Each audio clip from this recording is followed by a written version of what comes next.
अस्सलाम वालेकुम स्टूडेंट्स, उम्मीद कर रहा हूँ कि आप सब लोग बिल्कुल खैरियत से हैं और आप सबको एक मरतबा फिर welcome. Drug regulatory authority of Pakistan की जो वैकेंसीज़ हैं उसकी हम ऑनलाइन प्रिपरेशन कर रहे हैं। आज का लेक्चर भी आपको लाइव लेक्चर मिल रहा है चैट पर, और जो रजिस्टर्ड स्टूडेंट्स हैं व्हाट्सएप ग्रुप में उन्हें चैप्टर नंबर 1 का टेस्ट अब मिल चुका है और वो उस टेस्ट को सॉल्व कर रहे हैं। याद रहे कि हम इसकी प्रिपरेशन कर रहे हैं जिसमें हम हर टॉपिक का टेस्ट भी कर रहे हैं। अगर आप उस कंप्लीट प्रिपरेशन का पार्ट बनना चाहते हैं तो आप स्क्रीन पर दिए हुए नंबर पर राब्ता कर सकते हैं। आज हम पढ़ने जा रहे हैं चैप्टर नंबर 2 और फिर इस तरह इंशाल्लाह कल चैप्टर 2 के एमसीक्यूज का टेस्ट होगा आप लोगों का। तो चैप्टर 2 पढ़ते हैं हम, एडमिनिस्ट्रेशन एंड एनफोर्समेंट। ये लाइव वीडियो है, प्रीमियम वीडियो है जिसमें आप चैट कर सकते हैं और चैट पर हम बात कर रहे होंगे।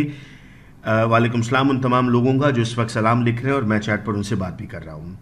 तो चैप्टर 2 का मतलब है जी administration and enforcement, regulation and prohibition of import of drugs, यानी कौन कौन सी ड्रग्स हम रोकेंगे इंपोर्ट करने से।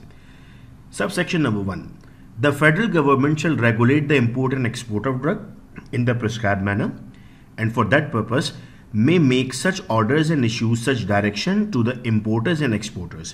यानी ये फेडरल गवर्नमेंट की रिस्पॉन्सिबिलिटी है कि वो इंपोर्ट और एक्सपोर्ट ऑफ ड्रग को रेगुलेट करे। और अगर कोई ड्रग, फॉर एग्जांपल अगर हम कहते हैं कि सुडोएफेड्रिन है तो उसको एक्सपोर्ट नहीं करना, जस्ट फॉर एग्जांपल, या आपके पास अल्प्राजोलाम है या ब्रोमाज़ेपाम है, आप उसको एक्सपोर्ट नहीं कर रहे हैं, आप उसको विद इन द कंट्री रख रहे हैं। तो ये सारी रेगुलेशन तमाम एयरपोर्ट्स पर, यानी जो भी बाहर जाने के रास्ते होंगे, पानी के रास्ते बाहर जा सक रहे हैं वहाँ पर रोका जाएगा इसको, या आप हवा के रास्ते से जा रहे हैं या ज़मीन के रास्ते से जा रहे हैं। Number 2, if in the opinion of federal government the public interest so requires the federal government may by notification in the official gadget.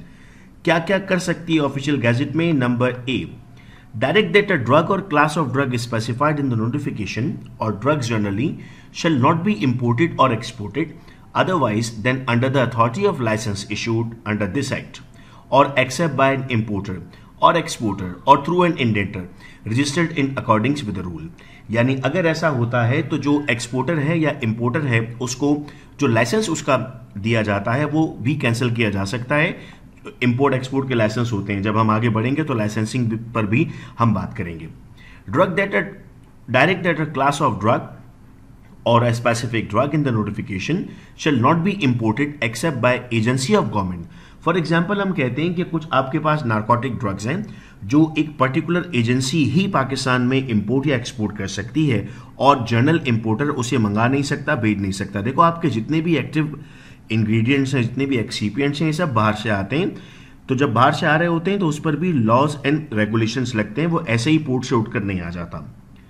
It prohibit the import और एक्सपोर्ट ऑफ एनी ड्रग और class of drug specified in the notification. जो notice दिया जाएगा उसमें जिस drug का जिक्र कर दिया जाएगा तो उसको इंपोर्ट एक्सपोर्ट नहीं कर सकते। Subject to the subsection 1 and 2, only such drugs shall be imported where which are on sale in the market of any of the Western European countries, USA, Japan, Australia और any other country। यानी उन पर country भी mention कर दी जाएगी कि हम ये वाला जो प्रोडक्ट है वो सिर्फ इसी कंट्री से इंपोर्ट कर सकते हैं या इस कंट्री को एक्सपोर्ट कर सकते हैं, इसके अलावा नहीं भेजा जा सकता।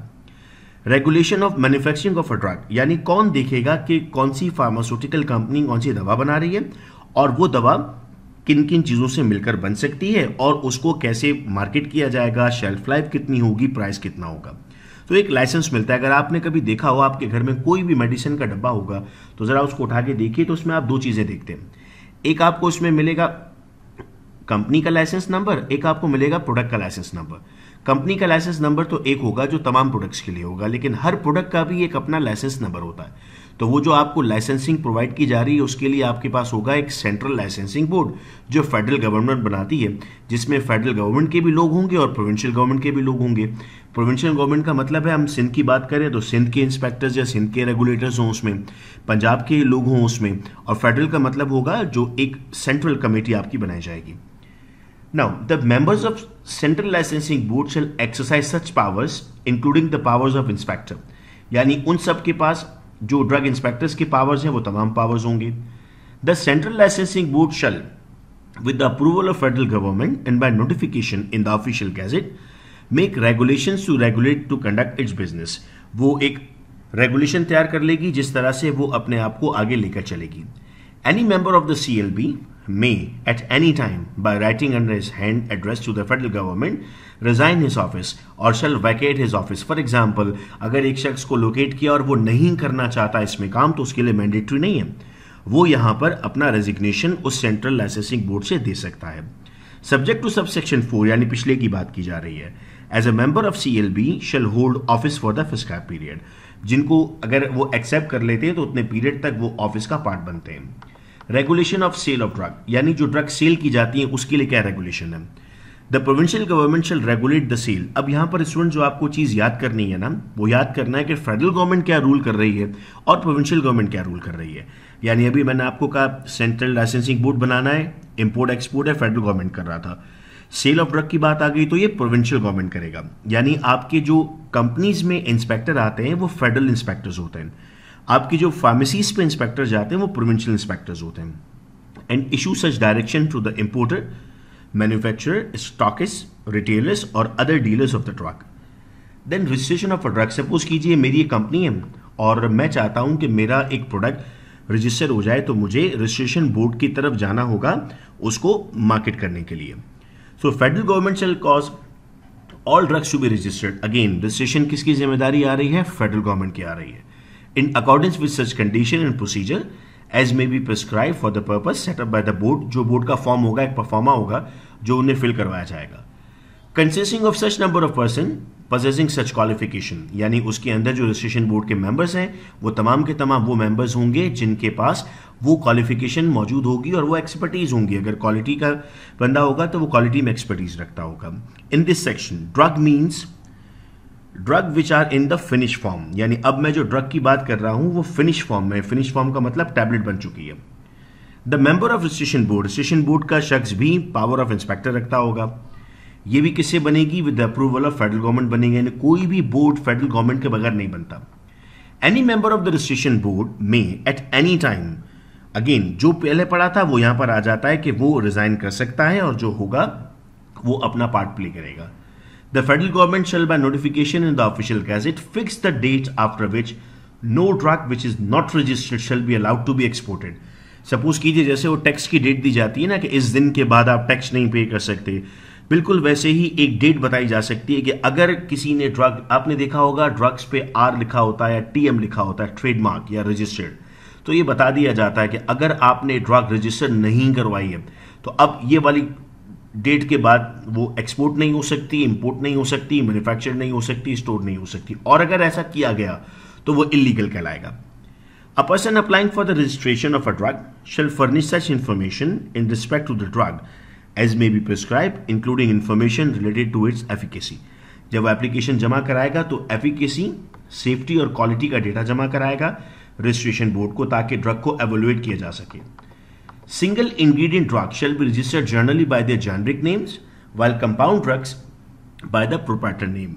Single ingredient drug का मतलब है एक एक्टिव, जैसे हर ड्रग में आप देखते हैं। डबल एक्टिव में क्या होगा, सपोज कीजिए मैं आपको कहता हूं कि आपके पास दो एक्टिव उसमें मौजूद हैं, मिजोप्रिस्टॉल और डिक्लोफेनिक पोटेशियम है या डिक्लोफेनिक सोडियम है, सॉरी, आर्थ्रोटैक के नाम से जो आता है, तो उस सूरत में प्रोप्राइटर नेम से, और अगर सिंगल होगा तो उसके जेनरिक नेम से। नाउ सिंगल इंग्रेडिएंट का मतलब क्या है, नीचे एक्सप्लेन कर दिया बेटा इन्होंने। Drug with one ingredient, compound का मतलब क्या होगा, more than one active. The registration board of a drug shall be subject to conditions as may be prescribed. With the registration board registered a drug, it shall inform the person applying for registration and the provincial government of its having done so and of conditions subject, यानी जैसे ही registration board register करेगा तो वो जिस शख्स ने apply किया था उनको भी और प्रोविंशियल गवर्नमेंट को इन्फॉर्म करेगा। If the registration board on the basis of information received or an inquiry conducted by it is opinion of that, अब किन किन चीजों की हो सकती है, the registration of drug was procured by fraud or misrepresentation, मैंने जो डेटा जमा कराया वो जाली था। The circumstances in which the drug was registered no longer exist, मैंने इस कंपनी का एड्रेस देकर अपनी दवा को रजिस्टर करवाया था, वो कंपनी अब है ही नहीं। There has been a violation of the condition subject to which a drug was registered, मतलब जब मैंने अपनी ड्रग रजिस्टर करवाई थी तो उस वक्त सब कुछ ठीक था, सारी GMP थी, HVAC चल रहा था, लेकिन बाद में ऐसा कुछ भी नहीं है, वो सब हटा दिया। It is necessary in the public interest so to do so, यानी अगर आपको ऐसा लगता है कि लोगों की बेहतरी के लिए अब इस ड्रग को रोकना होगा तो रजिस्ट्रेशन बोर्ड उसको रोकेगा। The registration board, after affording the person on whose application the drug was registered an opportunity of showing cause against the action propose to be taken, cancel or suspend the registration or specific, यानी देखो किसी न किसी pharmacist के नाम पर आगे जाकर ड्रग शुरू होती है, उसका कैटेगरी वहां पर जाता है, तो उसके खिलाफ भी एक्शन लिया जा सकता है। The provincial drug government shall take all such steps as may be necessary to ensure compliance with the conditions subject to which a drug is registered, यानी प्रोविंशियल गवर्नमेंट ये बार बार इंश्योर करेगी कि जिन चीज़ों पर आपको दी गई थी ड्रग की रजिस्ट्रेशन वो आप पूरी करते हैं या नहीं करते हैं। देन आता है Pakistan national formulary. So the federal government shall compile and publish in the official gazette Pakistan National Formulary comprising of all drugs allowed to be imported, manufactured or sold, and such formulary may be reviewed and modified from time to time।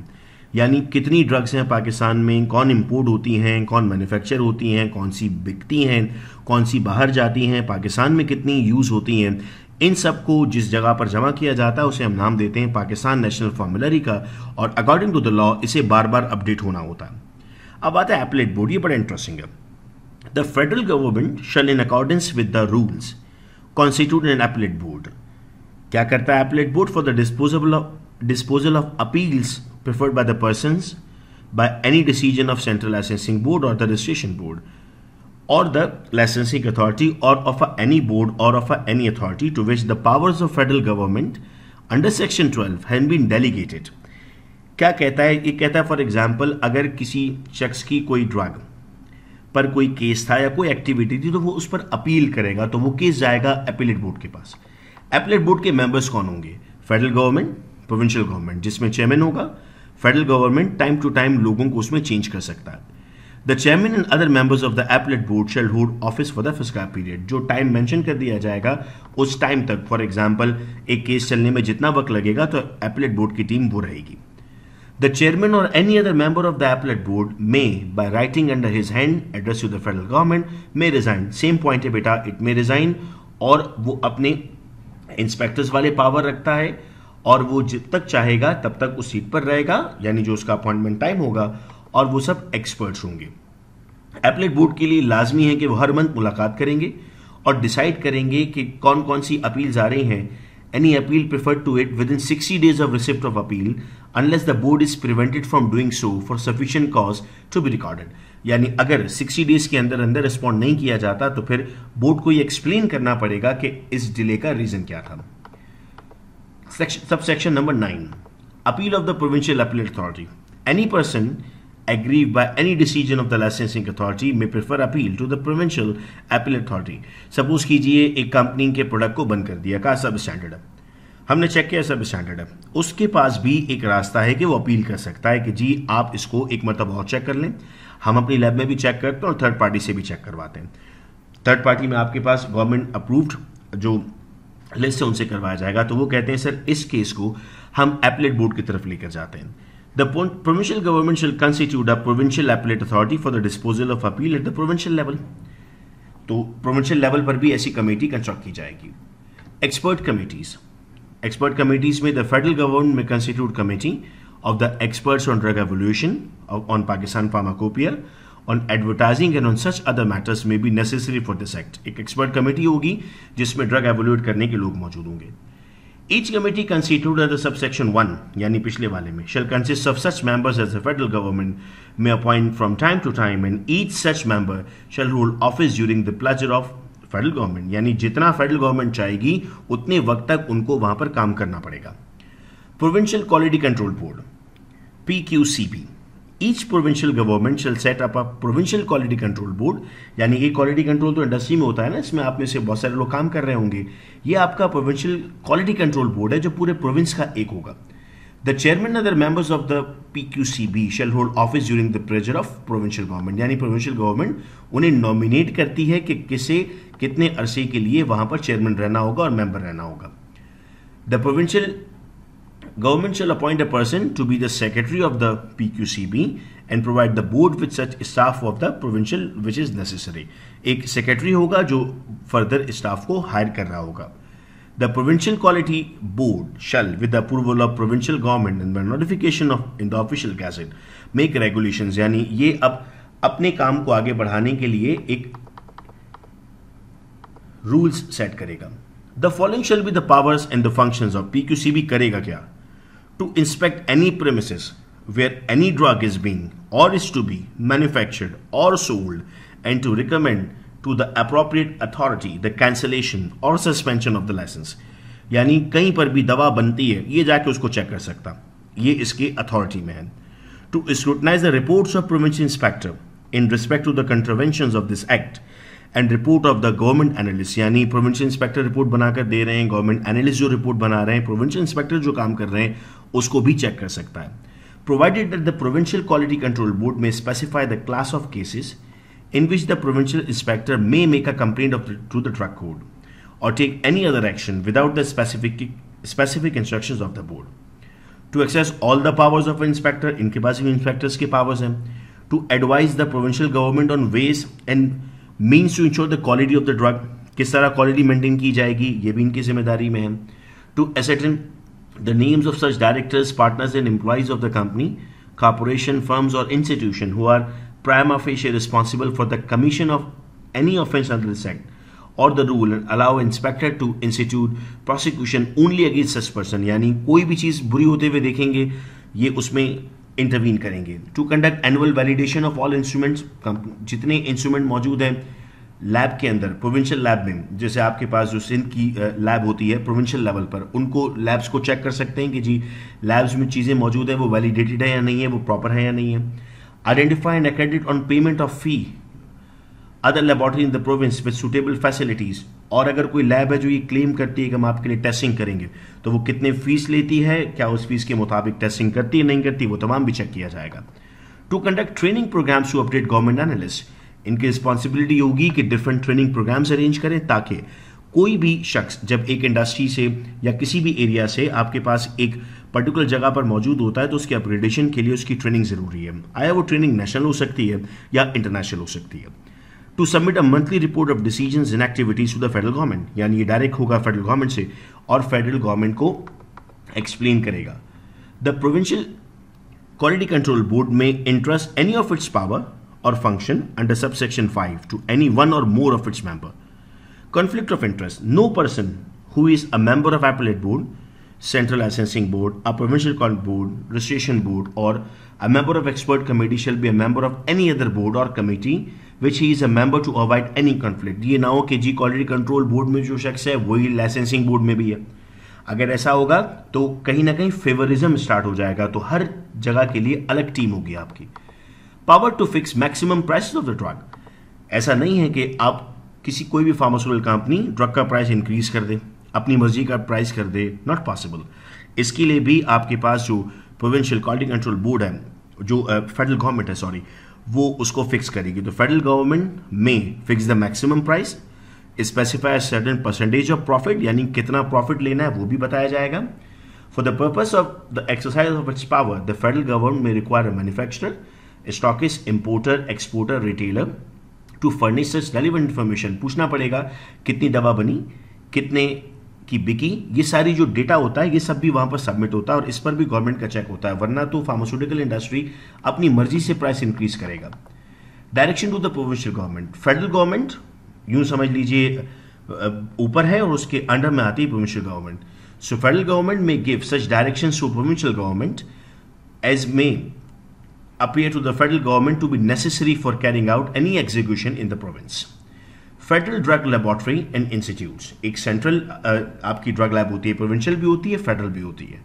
So federal government as soon may be established a federal lab may also set up such other institutes and drug testing research laboratories.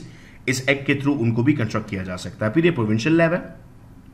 Government analyst, वो analyst जो government की तरफ से appoint किया जाएगा जिसका काम इन process control करना होगा उन टैबलेट्स का जो प्रोविंशियल इंस्पेक्टर्स उनको लाकर देते हैं, उनको हम नाम देंगे गवर्नमेंट एनालिस्ट का. No person who has any financial interest in the manufacture, मतलब ऐसा नहीं हो कि मेरी अपनी फार्मा कंपनी है और मैं गवर्नमेंट एनालिस्ट भी हूं तो मेरी कंपनी तो शायद कभी भी ब्लैक लिस्ट ना हो, मैं तो अपनी कंपनी पास कर दूंगा. So there is no personal conflict of interest. Inspectors, federal government और प्रोविंशियल गवर्नमेंट अपने नोटिफिकेशन पे जिन लोगों को क्वालिफाई करता है, प्रिस्क्राइब क्वालिफिकेशन पे नाम देता है फेडरल इंस्पेक्टर या प्रोविंशियल इंस्पेक्टर, जिन्हें उनकी लिमिटेशंस बता दी जाती हैं कि कौन कौन से एरियाज है जहां पर वो विजिट करते हैं। Provided that no person who is any financial, फिर कहूंगा मेरी अपनी फार्मा कंपनी और मैं उस इलाके का इंस्पेक्टर हूं, तो ये पॉसिबल नहीं है कि गवर्नमेंट इस बात को हमें अलाउ करे। What are the powers of inspectors? ऊपर आप देख रहे हैं बार बार हम कहते हैं कि दे शल अलाउ या obey the powers of inspector. अब यहां देखते हैं जी इंस्पेक्टर क्या कर सकता है। इट इंस्पेक्ट एनी प्रेमिसेस, जहां पर ड्रग बनती है, प्लांट्स हैं, कोई प्रोसेस हो रहा है, इंस्पेक्टर वहां पर विदाउट इंटीमेशन इंस्पेक्ट कर सकता है। जहां पर ड्रग बिकती है, जहां पर ड्रग स्टॉक की जाती है, इंस्पेक्टर वहां पर विजिट कर सकता है। सैंपल ले सकता है किसी भी जगह से, सैंपल को सील करके आगे पास कर देता है एनालिस्ट को। Enter and search with such assistance if any as he consider necessary any building. उसको ऐसा लगता है कि किसी बिल्डिंग में, किसी गोदाम में कहीं बहुत सारी ड्रग छुपा कर रखी हुई हैं, ड्रग्स का को रोका जा रहा है, फिर बाद में महंगा बेचेंगे, अगर उसको शक होता है तो वो आगे वहां पर भी मूव कर सकता है। Call any person to be present as witness in the court of search और सीजर और in connection with any matter. लोगों को गवाह बनाकर भी लेकर आते हैं। सीज सच ड्रग, और उनके पास ये फुल अथॉरिटी है कि वो उस वक्त एट द टाइम उस स्टोर को सीज कर सकते हैं। ये एमसीक्यू इस तरह से पूछा जाता है कि which of the following is not responsibility या पावर ऑफ इंस्पेक्टर। उस वक्त आपको जब सारे पावर्स आपके जहन में क्लियर होते हैं तो आपके लिए बहुत आसान होता है।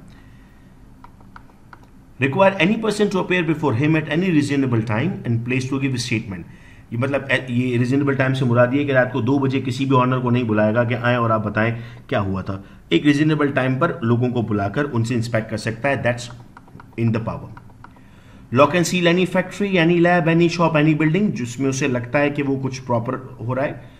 Forbid for reasonable period not exceeding 2 weeks और such for the period which shall not be more than 3 months as an inspector with the approval of provincial PQCB, the Central Licensing Board, the Registration Board or the authority, as the case may be specified, any person in charge of any premises from removing or dispensing of any drug, article or other thing likely to be used in evidence of the commission of an offence under this act।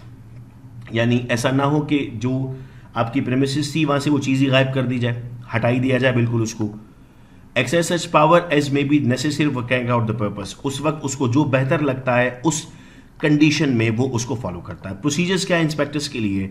जब वो seize करता है किसको तो under section 18 seize करता है और उसके बाद एक रिसिप्ट भरी जाती है, प्रिस्क्राइब फॉर्म होता है, मतलब सिर्फ वो सीज नहीं करता, उसके बाद तमाम उसकी डॉक्यूमेंटेशन भी होती है और उन डॉक्यूमेंट्स को वो फिल करके उसकी कॉपी सामने ऑनर को भी उस वक्त में प्रोवाइड की जाती है। The inspector shall restore one portion of sample so divided or one container as the case may be and shall retain the remainder and dispose the same within 7 days as follows। one portion यानी वो 7 दिन के अंदर क्या करेगा? एक portion government analyst को देगा, एक portion provincial quality control board को देगा और एक वो वारंटर को देगा अगर बीच में कोई शख्स मौजूद था, और फोर्थ वो मैन्युफैक्चरर इंपोर्टर को देगा कि भाई हमने ये आपका सैंपल लिया और हमें इस सैंपल ये हमें स्प्यूरियस लगता है या हमें ये मिसब्रांडेड लगता है या हमें ये अनफिट लगता है, आप इसको चेक करें, गवर्नमेंट भी इसको चेक करेगी।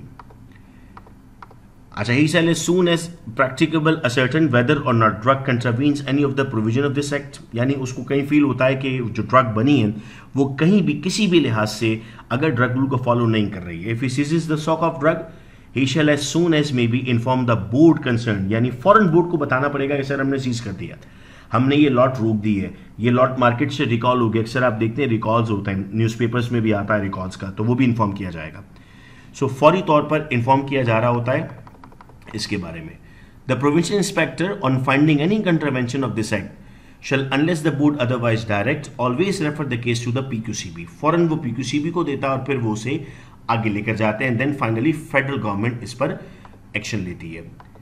Person bound to disclose place where drugs are manufactured. Every person for the time being in charge of any premises where on any drug is been manufactured or is kept for sale or distribution on being required by inspector so do so disclose to the inspector the place where the drug is been manufactured. वो शख्स को सब बताना पड़ेगा, दवा बनी कहाँ थी, उस शख्स को सामने आना पड़ेगा। ऐसा नहीं हो सकता कि वो सामने आने से इनकार कर दे या इन्फॉर्मेशन प्रोवाइड ना करे। Disclosure of the name of manufacturer, नाम भी बताना पड़ेगा, कहाँ पर ये बन रही थी, कौन प्रिपेयर कर रहा था, किसका लाइसेंस मौजूद था। Reports of the government analyst, अभी हमने कहा कि एक सैंपल जाएगा गवर्नमेंट एनालिस्ट को, वो उसकी रिपोर्ट बना कर देगा, तो वो रिपोर्ट साइन होगी अंडर सबसेक्शन 19 और वो प्रोवाइड की जाएगी। उसमें तमाम इन प्रोसेस कंट्रोल का डेटा मौजूद होगा। One receive the report the inspector shall deliver one copy to the person जिससे सैंपल लिया था, कॉपी उसको जाएगी, वारंटर को कॉपी जाएगी अगर मौजूद था तो, सेंट्रल लाइसेंसिंग बोर्ड को कॉपी जाएगी, रजिस्ट्रेशन बोर्ड को, सबको एक कॉपी जाएगी और प्रोसिक्यूशन के लिए फर्दर एक कॉपी उनके पास मौजूद रहेगी।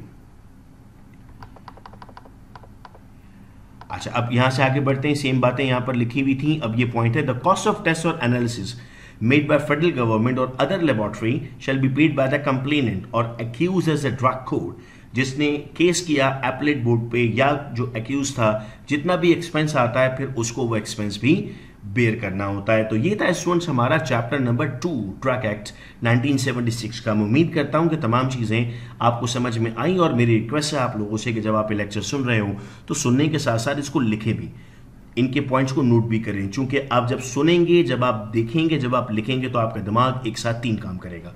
3 काम करेंगे तो आपके लिए ज़्यादा आसानी होगी। इसके बाद नेक्स्ट लेक्चर में हम इंशाल्लाह चैप्टर नंबर 3 प्रोहिबिशन स्टार्ट करेंगे और वो तमाम लोग जो बैच 1 में रजिस्टर्ड हैं, आप कल इस चैप्टर के एमसीक्यूज का उनका टेस्ट होगा, वो अपनी तैयारी भरपूर पकड़े रखें। एमसीक्यूज साथ साथ आपको व्हाट्सएप ग्रुप में मिलते रहेंगे ताकि आप लोग अपनी प्रैक्टिस भरपूर रखें। इंशाल्लाह नेक्स्ट वीडियो लेक्चर में आप लोगों से मुलाकात होगी। फ्रेश बैच के लिए इस वक्त हमने एडमिशंस ओपन किए हुए हैं। अगर जनरली कोई इस वीडियो लेक्चर को देख रहा था और वो हमारे फ्रेश ग्रुप का पार्ट बनना चाहता है तो वो हमसे 0333224303 पे रब्ता करके नए बैच का पार्ट बन सकता है। इंशाल्लाह कल आप लोगों से मुलाकात होगी। इसी दौरान में आप लोगों को गूगल ड्राइव का एक्सेस भी मिल जाएगा, जिसमें आपको तमाम फर्दर चीज़ें मिलेंगी जो हमारे बैच 1 के स्टूडेंट्स हैं। अपना बेहद ख्याल रखिएगा आप सब लोग। अल्लाह हाफिज़।